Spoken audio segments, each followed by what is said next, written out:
Alright, magandang hapon po sa inyong lahat mga kababayan, Batang Maynila to it's. Eto, meron na namang ipapatawag si Senator Bato de la Rosa.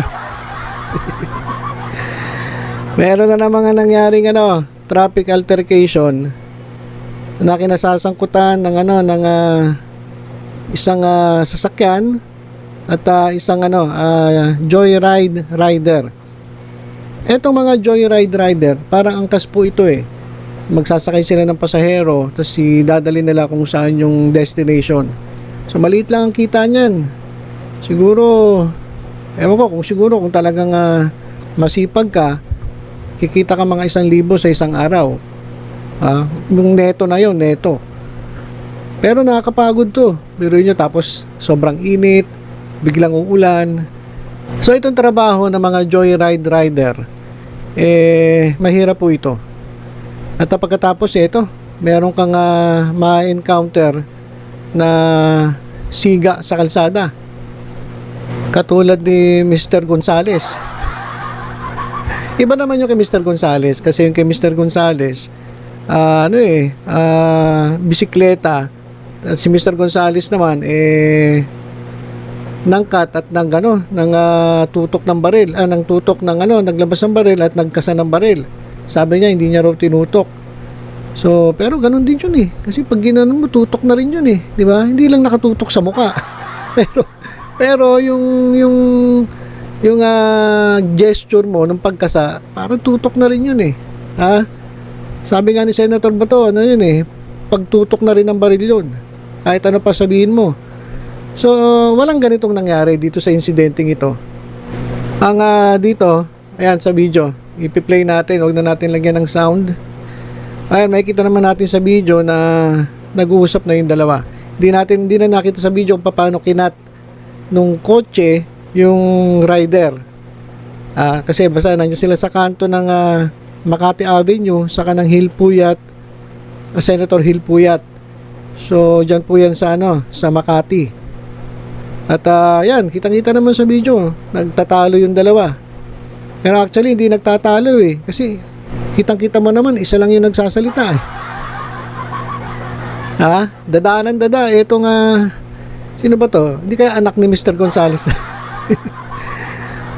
Parang, ito na naman tayo yung mga siga sa kalsada eh. Tatapang talaga eh, lalakas na naman ang loob. Kasi sayang kung medyo maganda yung naging resulta doon kay Mr. Gonzales, doon sa kaso nila ni Alan Banjola. Kung hindi naduwag, sabi ng iba, pasensya na po kayo sa salita ko, pero sabi ng iba kasi, eto nga si Alan Banjola, sabi ng iba, nabayaran daw, natakot, naduwag, walang bayag. So yung sinasabi ng mga kababayan natin, kasi nanginayang sila na sana, nabigyan sana ng hustisya. Ang daming gustong tumulong sa kanya eh. Senator Bato, yung mga senators, ayaw nga nila yung ginawa ni Mr. Gonzales eh, pero ayaw talaga. Malambot. Buti pa yung anak ni Mr. Banjola, gusto sana ipaglaban, gusto sana nilang makamit yung hustisya, pero siya mismo, wala talaga. So, kung nabigyan sana, nasa ampulan, yung mga tulonggis dyan sa kalsada, hindi maglalakas ng loob itong mga ilan, katulad na itong isa na to, na magngangawa, magpuputak, sisigaw, mumurahin yung rider, na pwede naman nilang pag-usapan ng maayos. Di ba? Porque may kotse ka, isa kanya motor lang, ganyan ka na umasta. Hindi naman natin alam kung ano talaga yung nangyari. Pero, sabihin lang natin na may konting nagkasagyan o kaya nagkasingitan. Di naman natin alam kung ano talaga eh. Pero, di ba mas maganda kung mapag-usapan to ng maayos? Hindi yung sisigawan mo, tapos hampas-hampasin mo yung motor nung rider. Yan nga lang pinagkakitaan yan. Konti lang kinikita niya dyan, tapos sisirain mo pa yung motor. Kailangan ba ganyan pa maging actuation sa mga motorista? Yung masyado kang mayabang na hampasin mo yung yung konting pinagkakitaan nung joyride rider. Diyan na nga lang sila kumikita. Yung side mirror, pag nasira yan, hindi na siya makakabiyahe. Kasi syempre huliin siya pag wala siyang side mirror. Oh, saka sayang magkano lang naman kinikita niyan. Tapos pag nasira yung side mirror, syempre bibili siya ng bago, papaayos niya.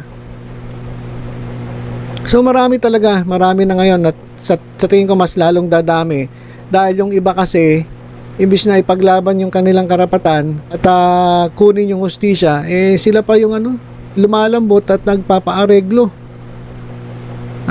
Katulad yan ni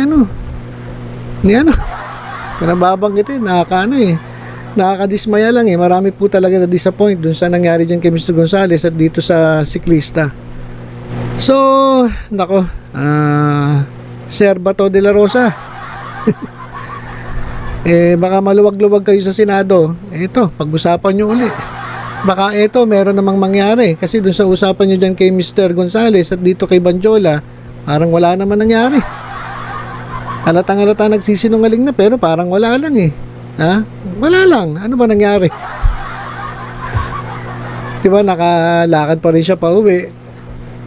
Tapos yung kanyang mga naging kaso dati, yung kanyang mga panonolongges, lalong-lalo sa barangay nila, dami palang blatter. Wala rin. Diba? Parang nabulgar lang yung pagkatao ni Mr. Gonzales. Pero yun yung naging resulta dyan na nakita ng taong bayan na tulonggis talaga ito si Mr. Gonzales. Kahit naman walang ganun, kitang-kita mo doon sa video, mukhang tulonggis talaga Ito, hindi natin alam kung ano ba to, pulis patola ba to, o talagang mayabang lang kasi mukhang yayamanin. Kayo porke mapipera kayo, ganyan kayo inaapi nyo yung mga may hirap, yung mga joyride rider. Porke may sasakyan kayo, ganyan na kayo umasta sa mga ordinaryong nagmumotorsiklo. Huwag ganun. Huwag ganun. So, yan lang mga kababayan, nabangan natin ang pagpapatawag ni Mr. Bato de la Rosa. Senator Bato, ito meron ka na mga iimbestigahan. Ano yun nga to?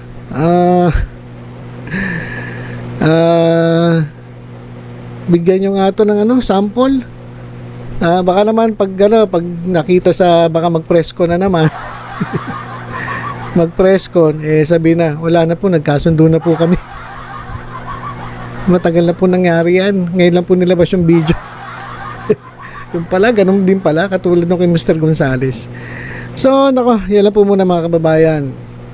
Sa mga madalas po bumabiyahe dyan sa labas, mga motorista, sa mga nagdadrive ng sarili-sariling sasakyan, mga nagmumotor, ingat-ingat po tayo.